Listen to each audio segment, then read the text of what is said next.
decision by filing a writ of certiorari with the Davidson County Chancery or Circuit Court. Your appeal must be filed within 60 days of the date of the entry of the Commission's decision. We advise that you seek your own independent legal advice to ensure that your appeal, is filed in a timely manner and that all procedural requirements are met. Item 2.0, approval of today's agenda. Do we have a motion? So moved. Do we have a second? Second. First and second, any comments? All in favor, say aye. Aye. Any opposed? It has passed. Item 3.0, approval of the meeting minutes from December 8th, 2025. Do we have a motion? Motion approved. You have a second? Second. It's been first and second. Any comments? All those in favor say aye. Aye. It is passed. Next, we'll go to 4.0, public comment. We ask that you keep comments to 2 minutes or less. Each person presenting will be expected to offer comments on matters germane to the items on today's agenda.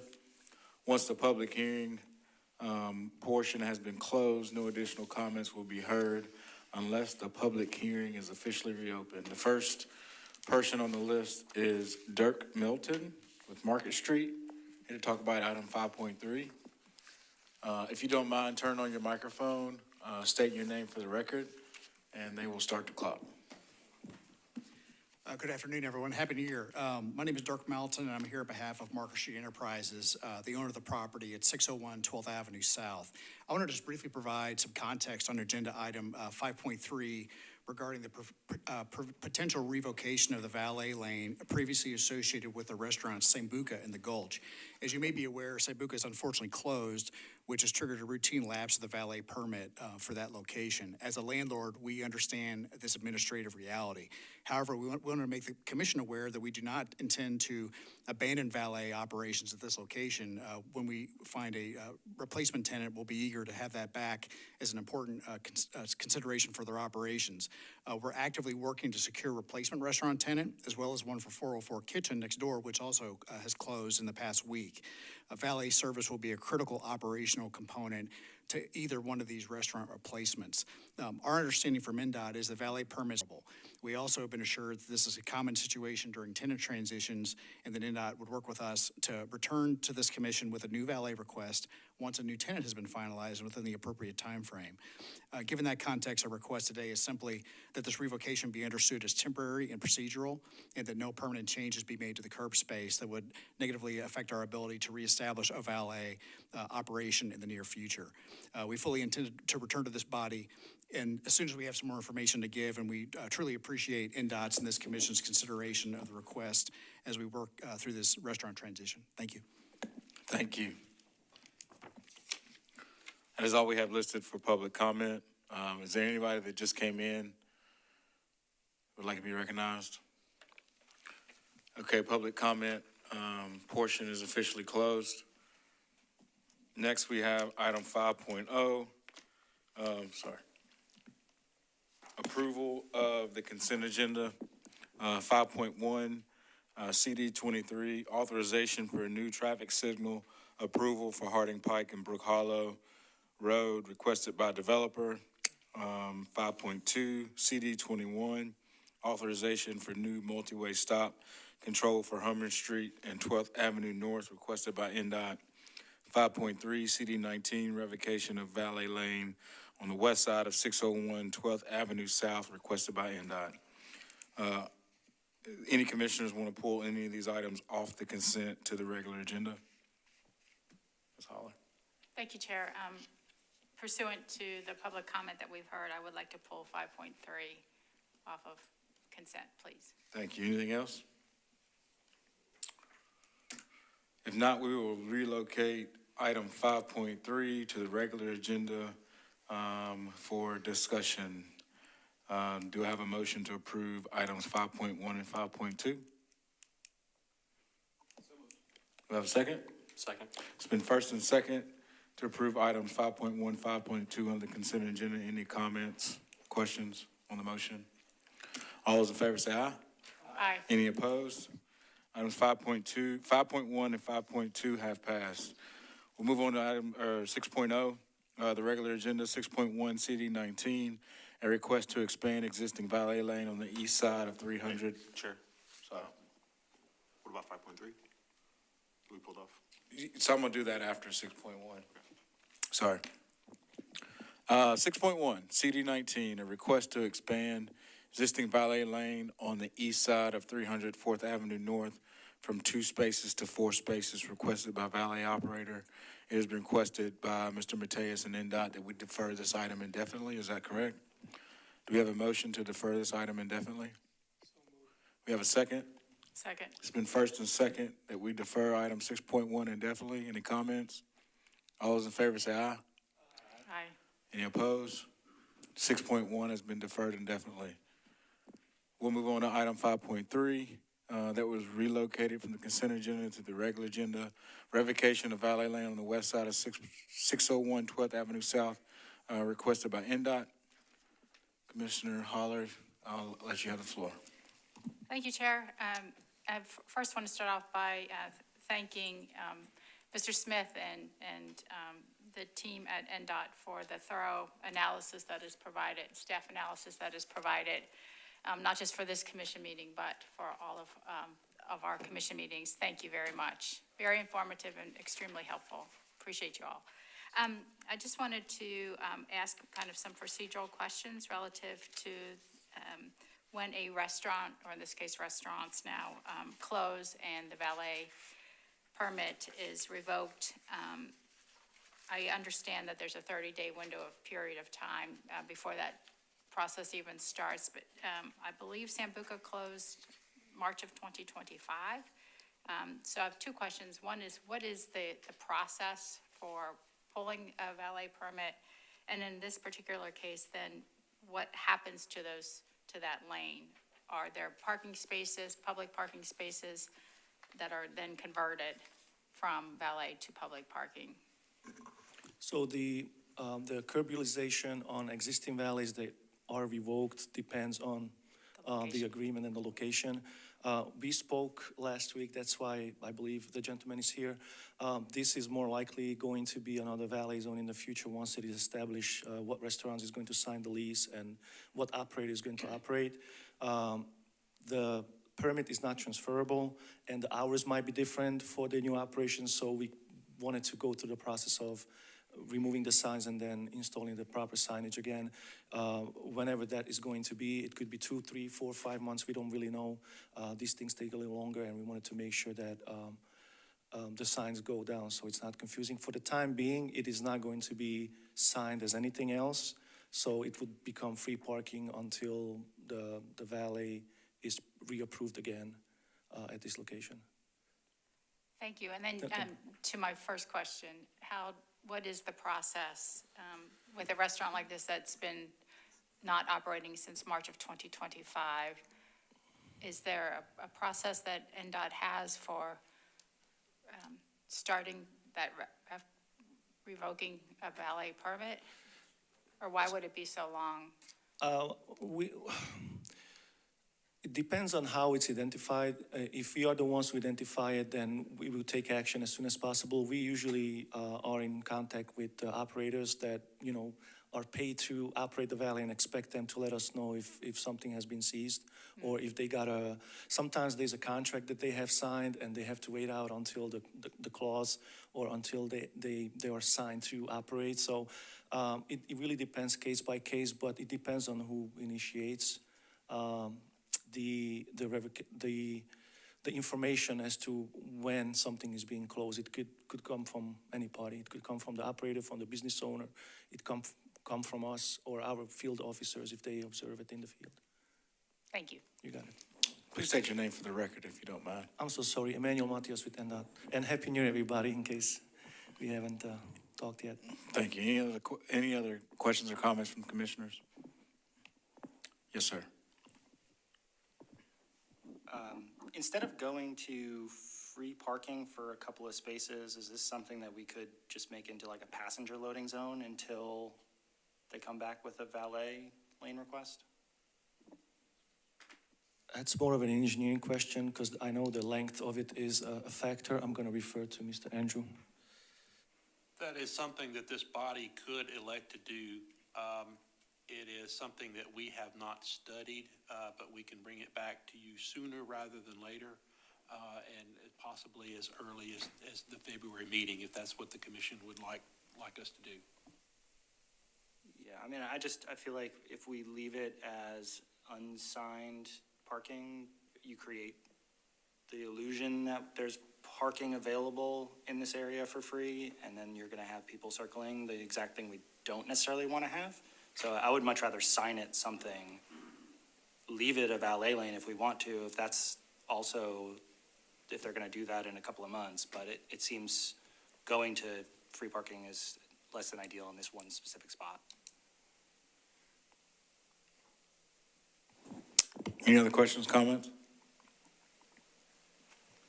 Not, do we have a motion? Oh, sorry, Commissioner Gibbs. Just trying to get a little bit better understanding. So when a valet permit goes dark, if you will, is there anything that comes to you all's office? I know that they probably stop paying money, but do you receive any kind of notification from any other city entities, or is that something that's possible to be done to make sure that it's not a situation that you're waiting on them? That's a good question. I think we'll need to do a bit of a deeper dive, because it has happened. I think this is the second time where we could have known a little bit earlier and we just didn't. And we've researched this in the past, and we started the process, but we haven't finished. So this is something that's coming shortly. But again, we have good relationships with all the operators here, and we expect them to do their part and let us know if something gets seized. By that said, we'll improve on our end to make sure if that doesn't happen, that we have a backup plan like you just mentioned. Do the permits have end dates? Well, the permits are annual, so usually when somebody pays, they pay, let's say in December or January for all of 2026. And so then it just depends on, when the renewal is or what happens at that specific curb. Is it an auto renew, or is that something you all review? No, it's a renewal application that needs to be submitted for all applicants who would like to extend into the next year when it comes to Valet. So if they don't apply to renew, it just Correct, and ends? we assume that location goes obsolete and that we would revoke it. But again, if it happens throughout the year like it happens now, it's a little more complicated, and we're working on improving the process. Any other questions? Commissioner Cornington. So I guess I do want to understand the existing conditions. So on the sign itself that's there, it's got valet, and it's restricted to certain hours, so 11 a.m. to 2 p.m. and then 5 to midnight. And then across the street, there's a little cutout too. Do you know what's going on there? I'm not sure. My colleague here is saying it might be a handicap spot. Yeah, Brandon Bozeman, NDOT as well. And I know there's a trolley stop across the street right in the backside of, I believe it's either the Thompson Hotel. There's a trolley stop right there as well. Okay. Yeah, I mean, I'd much rather this come back next month, and maybe that gives time for a lease, or if we could have something a little more concrete than just nothing. Maybe a loading zone to come back, a passenger loading zone. What I'll do is I get in touch with the folks again to see if they got any closer to signing a lease, because there's also cost with, the signage being replaced and whatnot. So let's see what the timing of it is, and we should be able to propose something next month, if it's far out and if there's time for it, for sure. We have a motion, so go ahead, sorry. So just to clarify, Commissioner, are you suggesting we defer this agenda item, defer the cancellation of the valet lane? Yes. You are? I don't think it's. Okay, so I guess, so I definitely understand why this is before us. We can't have a valet without an operator. So would staff, if we're going to look at this item again next month, would staff maybe look at some of the options that have been presented here of, I believe it was loading zone and passenger drop-off? If we could just look at what, utilizing those options for whatever stretch of time it's dormant, as well as just what we considered here, which was just purely cancellation of the valet. So sort of deciding what to do with the space, how to program the space. Just wanted to be clear. Yes, sir. Thank you. We have a motion? Motion to defer 1 month. Do we have a second? Second. It's been first and second. All those in favor say aye. Aye. Any opposed? It's passed. Thank you for your comments. Thank you so much. 8.0, new business. 8.1, library garage update.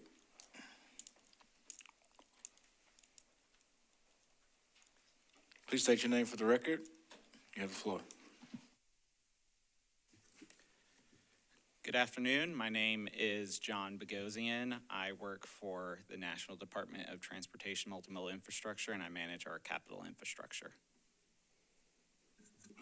I'm Tom Cross with Metro Legal.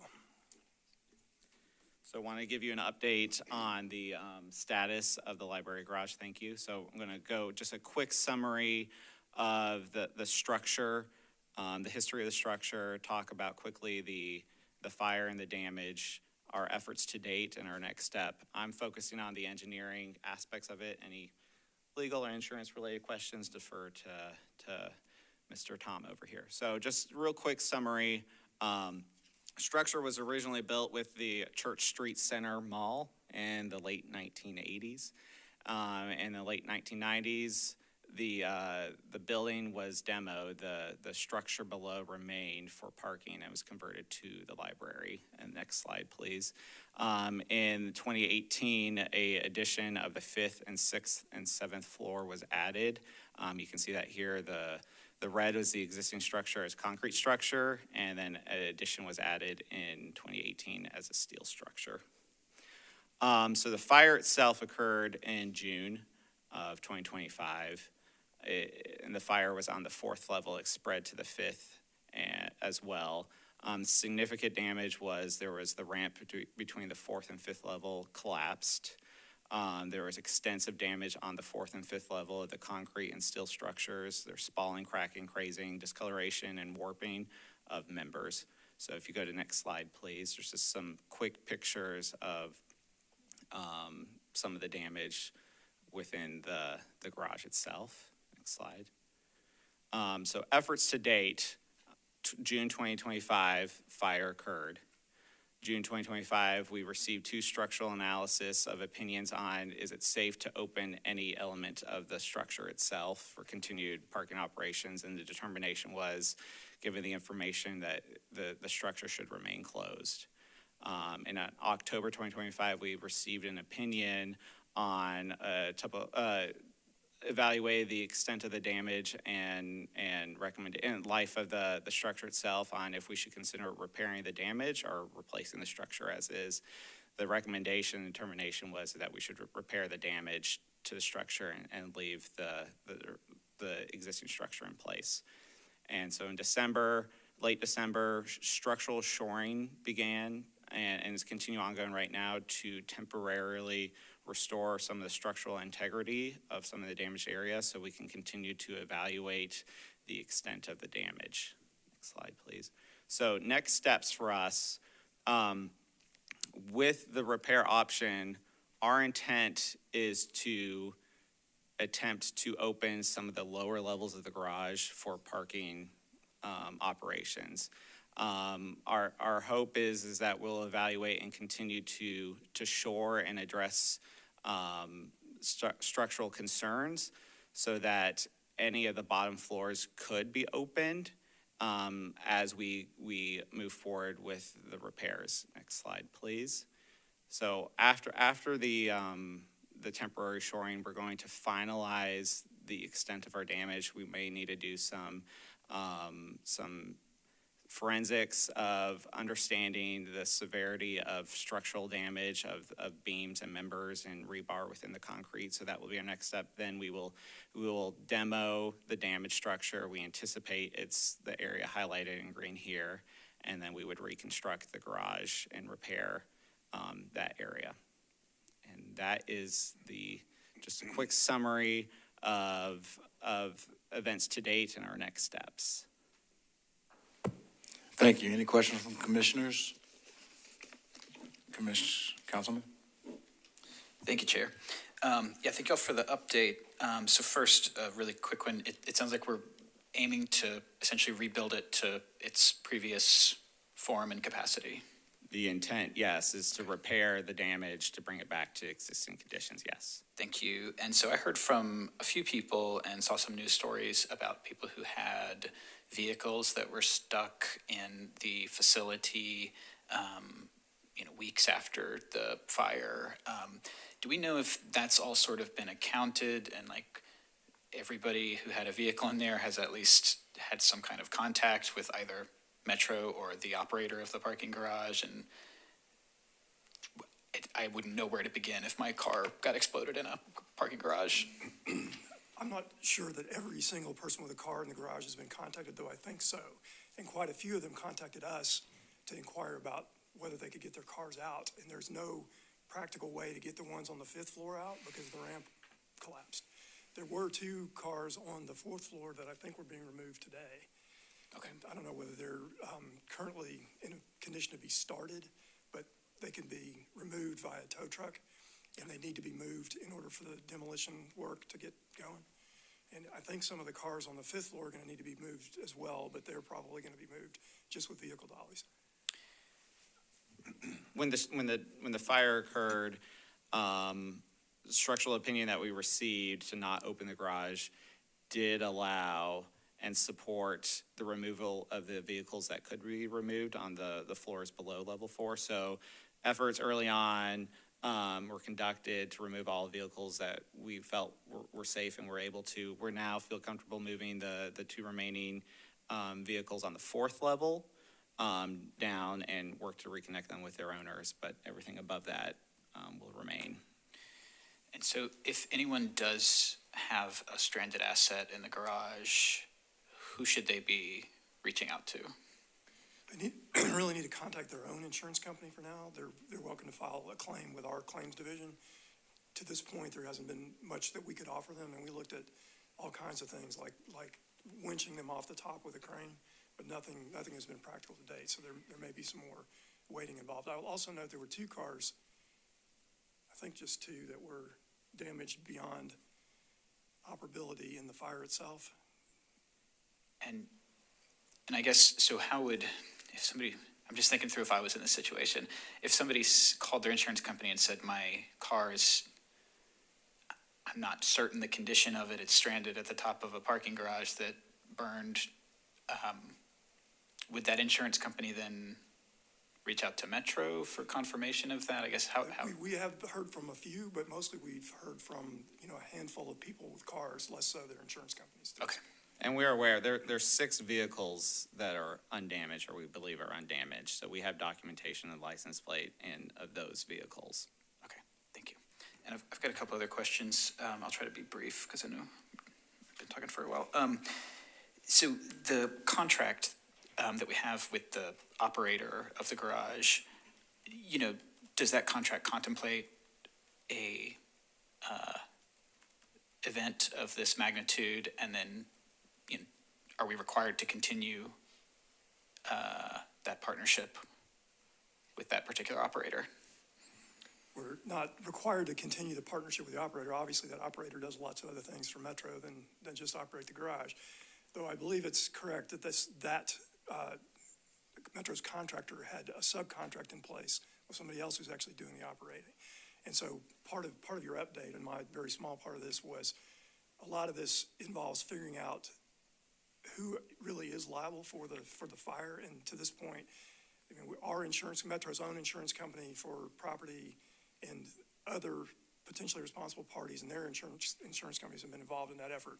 We've provided opportunities for people to come in and inspect, notified them about the demolition work that's about to be undertaken and what we're planning to do with the cars so that nobody can claim that they weren't informed. But to this point, there has not been a final determination as to liability, and it may wind up being contested anyway.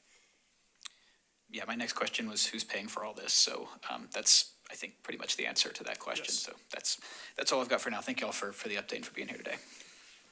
Commissioner Gibbs? You said that there are 6 vehicles up on the 5th floor, and we have the license plates. Have we tried to contact the owners based on vehicle registry? There are four vehicles on the 5th floor, 2 on the 4th floor. We have received claims from some of them, and we've communicated with them. We've done a license plate search. I don't believe we've received results yet on being able to connect with them. Our hope is that once the shoring is done, we can go back and get the VIN numbers and attempt to contact them that way. And last question, for the 2 floors that we're looking at opening up, how many spaces are involved in that? That hasn't been finalized yet because there may be some structural shoring that may impact some of those spots, so we haven't done a detailed count yet. We'll make sure we do have a count in place before it's opening, but we haven't finalized that yet. Any other questions? Ms. Holler? Thank you, Chair. As a follow-up to Commissioner Gibbs' question, I had the same in terms of how many parking spaces. Related to that, what would be the timeline for opening those spaces? And would there be a designation of some of those to serve the Renaissance Hotel? I believe several of the cars that were impacted were guests of the Renaissance, and I believe at least one was actually a rental car.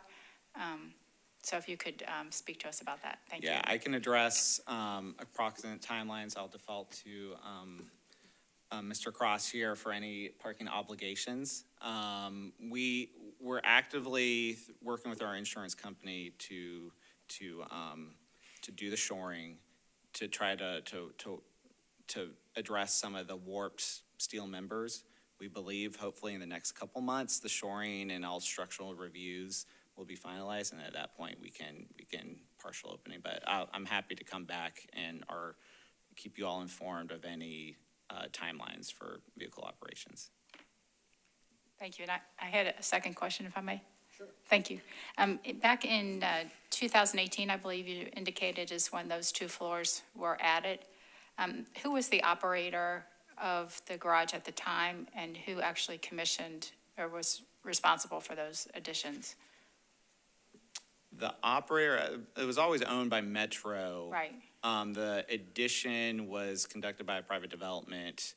I believe it was the Fifth and Broad development had added on these floors.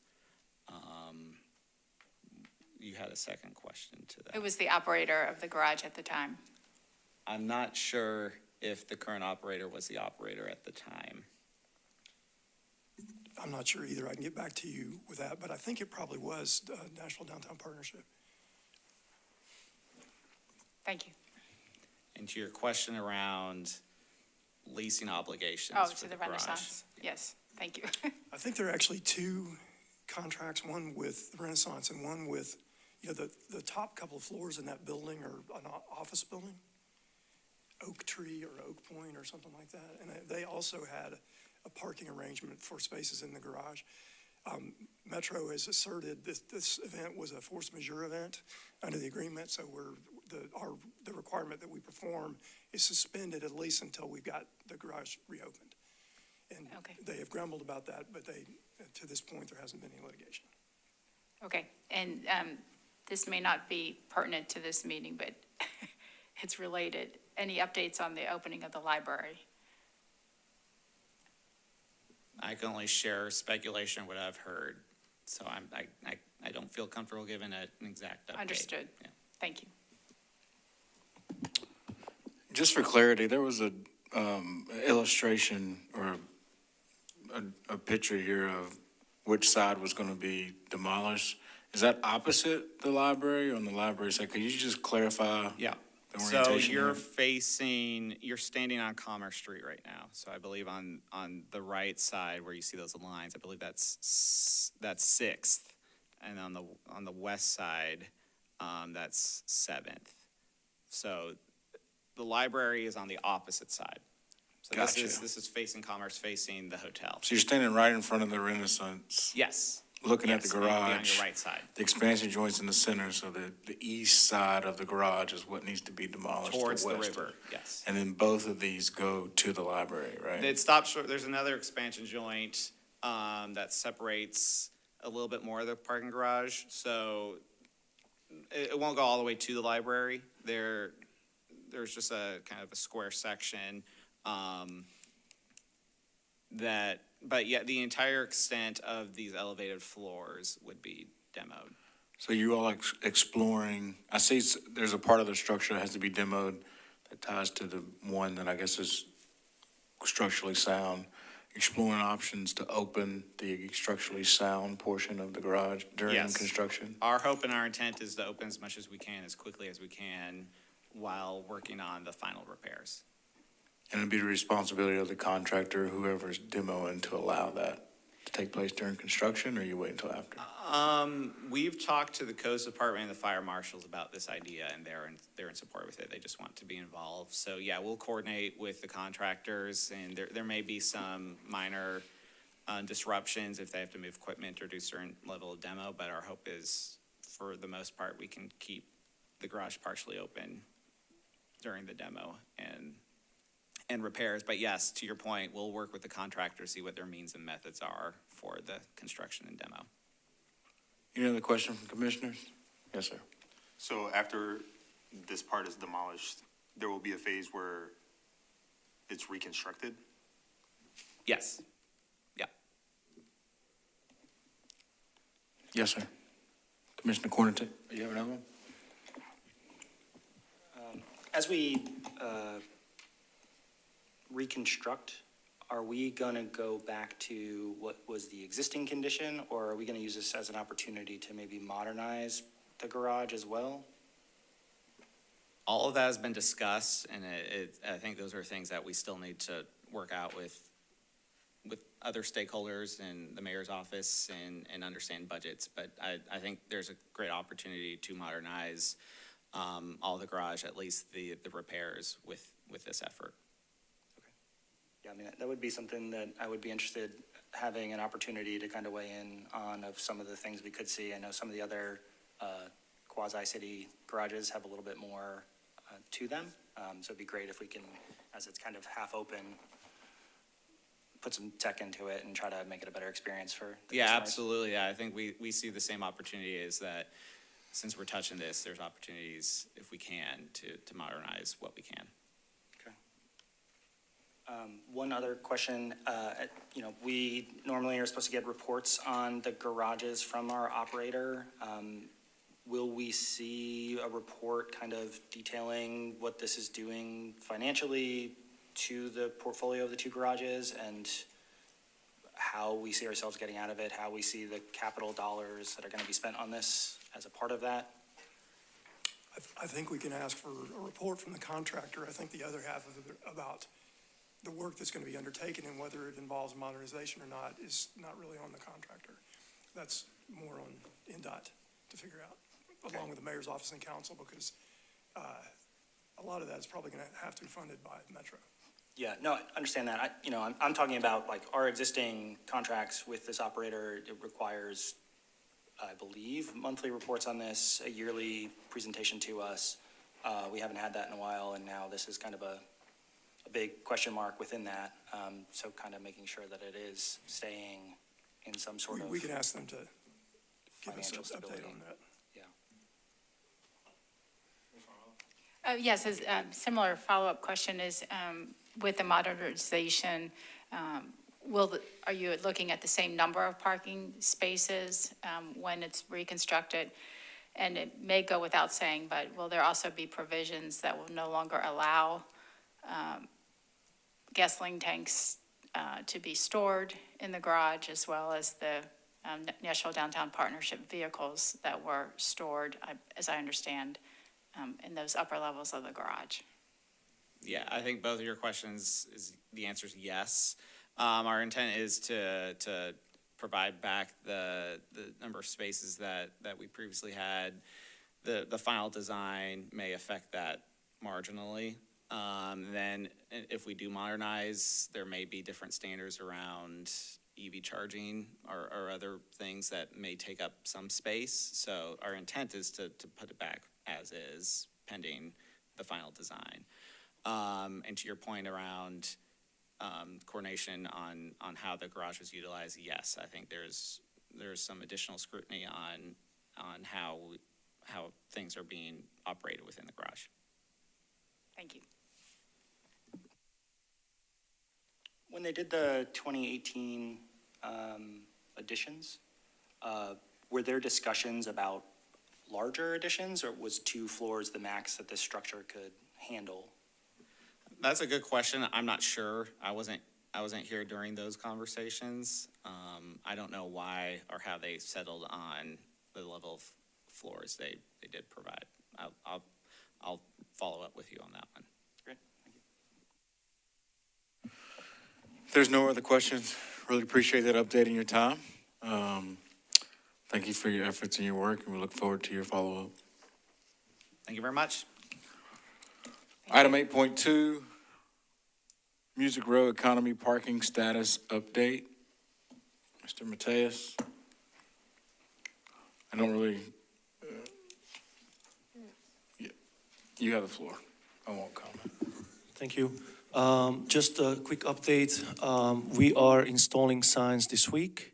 There is a 2-week grace period for enforcement. We call it soft enforcement period to educate. This obviously pertains to the areas that don't have paid parking that were approved for economy parking. And then following the 2-week enforcement period, it's going to be a little, it's going to come out to like February 1st is when we start the live enforcement. By that time, obviously, everything is going to be up and running for a little bit. We'll just give the community a little bit more time to get accustomed to the change, and then we'll use this time to provide warning tickets, which are tickets that don't have monetary value, to be placed on vehicles instead of the live citations that, again, will go live in February 1st. So we are full steam ahead, and as of this week, all the signs should be installed. Any questions from commissioners? Yes, sir. Yeah, could you just give me a quick refresher on the economy parking rates? Yes, sir. So there are 2 economy rates for Davidson County. One of them is for the non-central parking district, which is this one, Music Row. That would be $1 per hour with a $10 max with a 30-minute cool-off. The central parking district has a similar rate, except, well, a similar setup, except it's $2 per hour with a $20 max with a 30-minute cool-off period. Gotcha. And how does that differ from what the paid parking rates are? The paid parking rates currently in this zone are tiered to where it maxes out at $35, and the rates per hour are different based on the length of stay. This implements a fixed rate of $1 throughout the 10-hour period. Commissioner Cornatek? So we originally went down to economy level in this area in, I believe, July. Is that correct? I think it was September, October for the existing parking, and then a month later or 2 months later, it was the new parking that was approved for economy. They were not at the same meeting; they were separate. My memory is not. I don't exactly know when it was approved, but they were not at the same time. So we September would have been when we first brought the new paid sections. The existing economy, I have it in my notes earlier than that. And I'm asking because that does set up my next question. If I, why don't you go ahead and ask what's the question, the follow-up question to that? Well, so, we did this over the summer in this area. We're only just now changing out signs. So 6 months afterwards. My question then is, have we given out any tickets in the areas of the street that we already reduced? And is there an issue with that? When does our changing the value go into effect? Is it just when you guys get around to doing the sign, or is it legally there when we implement it? We Well, say, the sign is to, the sign is to include the actual rates, so we turn the switch on once the signs are swapped. and is that Metro Legal's opinion on that as well? I'm sorry, could you repeat the question? So we did economy zone pricing in this area much earlier than the expansion of parking.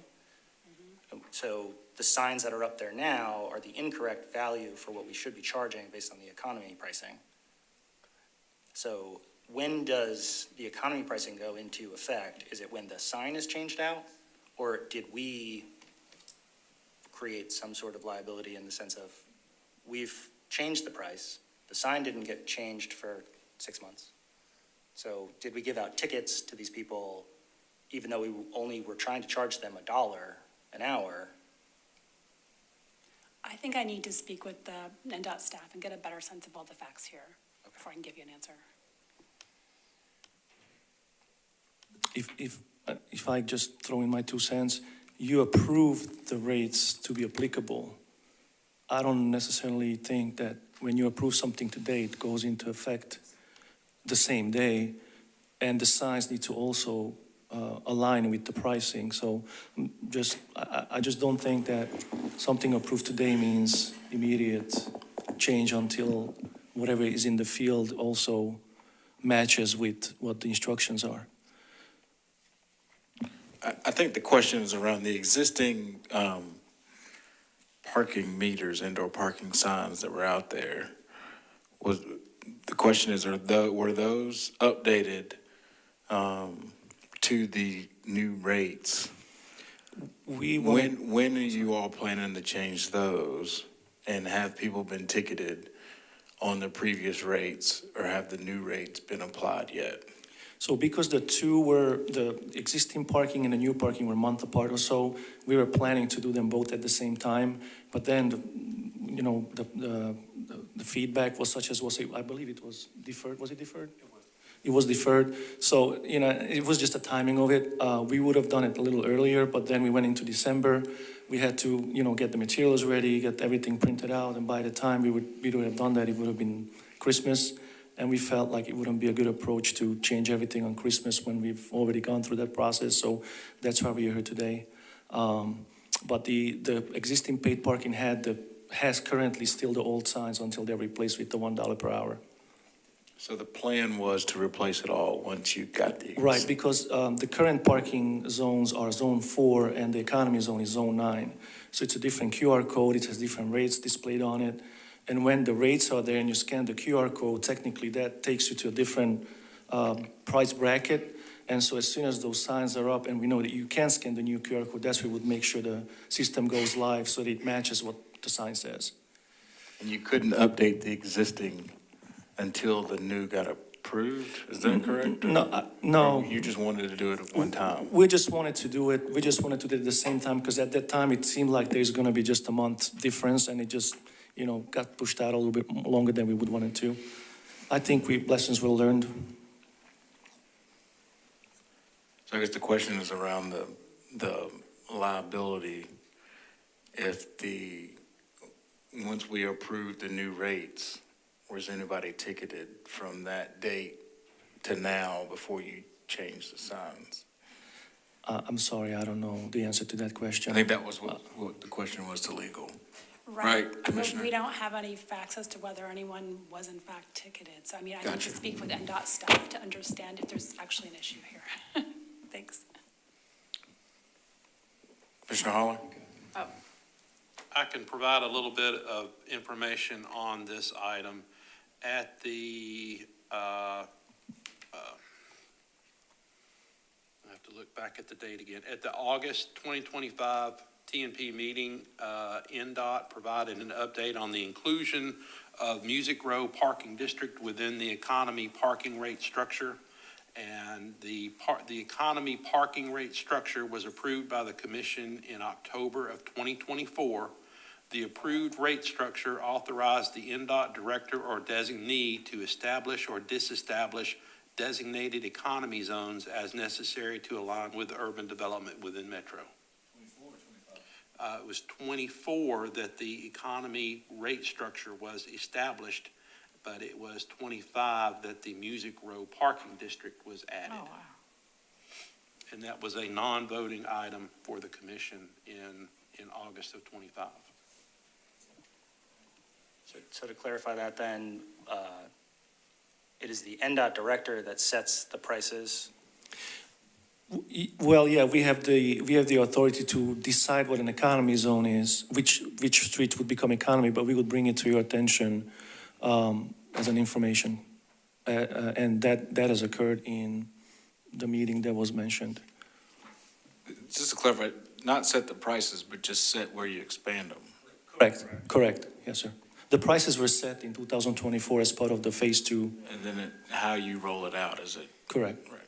Yep. I mean, I'm going with the interpretation that they are setting the prices based on what's within those areas. They can ask us to change them. There is flexibility within that, and that flexibility, I believe, has to apply here. They told us they were going to update it, didn't update it for 6 months, 5 months, wherever we're at in this. So it is the purview of NDOT on when they can change it.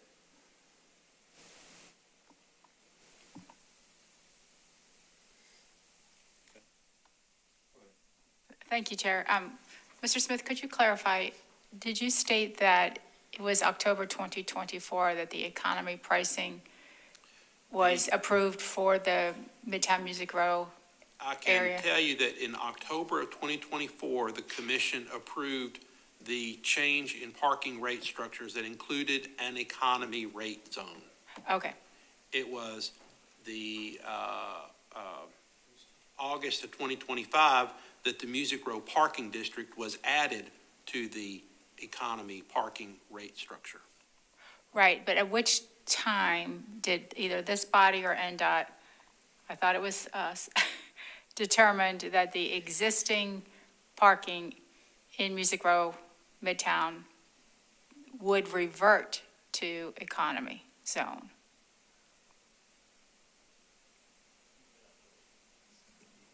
Well, it was either the August date or the October date, because we had two meetings for this. One of them was to approve existing non-economy zone parking into economy zone, and the second meeting was to inform you the rate change to become an economy, and the second was approval of unpaid parking to become paid parking with economy rates. That was the second one, and I believe that was in October. So again, it seems like October was mentioned before, so I would say that's when that happened. And the reversal or the lowering of their parking rates in the existing area, the change to economy was an NDOT decision? That is correct. Okay, with the intent that it would be rolled out simultaneously. Correct. When the new area would convert from free to paid. Correct. Is that correct? Correct. Okay. Yes, ma'am. Okay, I can verify that the signs are still up for the, Old rates. yes, the higher price. Yes. And I did have one other question, if I may, Chair. When this happens, and as the signs are going up, will be 24/7, correct? 7 days a week, including weekends? No, ma'am. Or not 24/7, 6 a.m. to midnight? Yes, ma'am. 7 days a week? Yes, ma'am. Okay, and then you mentioned that it's a $10 max. Does that mean it's a 10-hour limit? Yes, ma'am. Okay, thank you. I thought that was the case. I just wanted Yes, ma'am. to verify. Thank you. Yes, sir. Just want to clarify. So what we have approved, that's like all going to go into effect. There hasn't been any changes. You look confused on that question. The There's no the The only change that is occurring is the current paid parking at regular rates is going to economy, and the unpaid streets that were approved last year are going to get paid parking. All of that is being installed this week, and as soon as the signs are installed and the new QR codes are on those signs, that's when we launch the price bracket so that it matches the signage, which is going to be $1 per hour for all of Music Row. Great, thank you. Any other questions? This is a non-voting item, correct? Just informational? That is correct. That was the August 2025 item under new business 8.1. Thank you. Thank you. Captain? Make a motion to adjourn. Oh, sorry. We have a comment on that motion. Can I add a new item for next month? Sure. Can we get an update on the parking that's outside here? All the signs are bagged? Thank you. Could you be more specific, just so I understand? I think they're aware, but it's the parking that we added around this building. It doesn't, Lindsley and Middleton. Oh. yeah, it doesn't look like it's active, so just kind of want similar update of, you know, if, Gotcha. when it's gonna be in place, if there's any concerns. Gotcha. Anything else? That was just a request. Motion to adjourn. So moved. Thank you all. Thank you.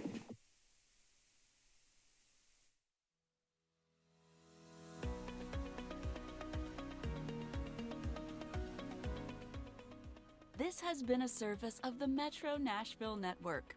If you would like to see this presentation again, or for more information on this and other programs, visit nashville.gov.